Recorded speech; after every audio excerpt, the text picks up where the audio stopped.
నమస్కారం ఘంటారావానికి స్వాగతం. ముందుగా ప్రధానాంశాలు. న్యాయమూర్తులకు మధ్యవర్తిత్వంపై అవగాహన అవసరం. ప్రత్యామ్నాయాలతోనే కేసులు సత్వర పరిష్కారం అవుతాయన్న హైకోర్టు సీజే. కాసేపట్లో ప్రధాని మోదీతో మంత్రి లోకేష్ భేటీ. కేంద్ర సాయం, పెండింగ్ ప్రాజెక్టులపై చర్చ.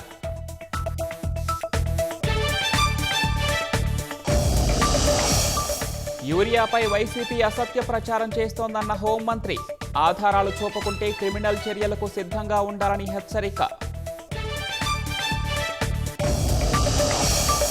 మహిళా ఐపీఎస్ను బెదిరించిన మహారాష్ట్ర డిప్యూటీ సీఎం అజిత్ పవార్. ఇసుక తవ్వకాలపై చర్యలు తీసుకోవద్దంటూ ఆదేశం.